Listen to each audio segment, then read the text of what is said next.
การนั้นสร้างความดียากเป็นคนธรรมดาเด้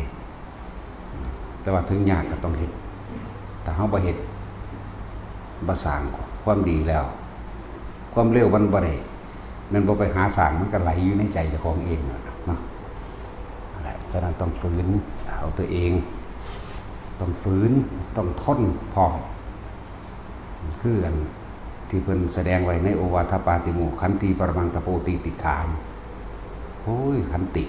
เป็นตบะอย่างยิ่งเป็นเครื่องข่มอารมณ์ความพอใจและความไม่พอใจได้ดีอย่างยิ่งเป็นหนทางแห่งความสงบเป็นหนทางของสมณะทั้งหลายผู้พึงกระทำนั่นแหละฉะนั้นการสร้างคุณงามความดีเรื่อยๆต้องได้อดต้องได้ทนเนาะนั่นแหละเป็นเครื่องทดสอบอารมณ์ห้องอย่างหนึ่งเหมือนกันอดทนจากคำคารหานินทาอดทนจากหลายๆอย่างที่มันกระทบกระทั่งกันเข้ามา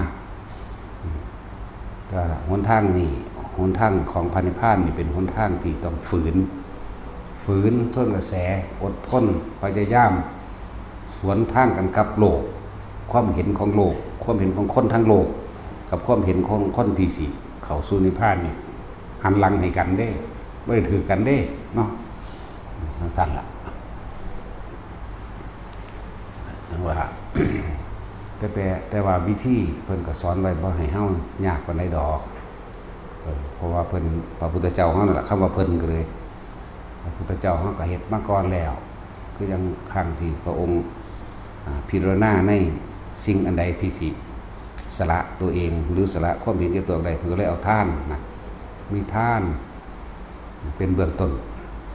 พอทุกๆคนก็ยึดมั่นถือมั่นในสิ่งใดที่ว่าเป็นของเจ้าของเองมันก็เลยเป็นความตนีที่เหนียวความเห็นแก่ตัวเพิ่นก็เลยเอาทานนั่นแหละเป็นเบื้องต้นเป็นปากทาง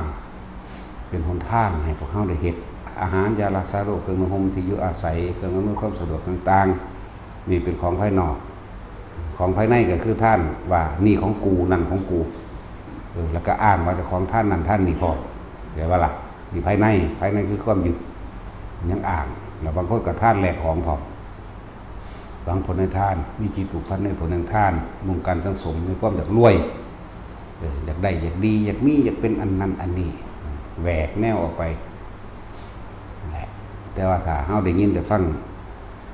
ที่เพิ่นสอนแท้ๆเลยคำสอนพระพุทธเจ้าจริงๆนั่นเพิ่นให้เฮาท่านแบบบ่หวังผลในท่านบ่มีจิตผูกพันในผลในท่านบ่มุ่งการสังสมในความอยากได้ดีมีเป็นใดๆทั้งสิ้นโดยทั้งโลกเข้าใจว่าล่ะนั่นแหละท่านนี่เพิ่นให้เป็นเหตุเป็นปัจจัยให้ถึงที่สุดคือพระนิพพานนั่นเองท่านที่มันถึงพระนิพพานใดมันก็มีอยู่ของหลวงพ่อก็บอกอยู่เรื่อยๆอยู่เนาะว่างจิตเป็นกลางท่านที่บ่หวังผลในท่านใดๆทั้งสิ้น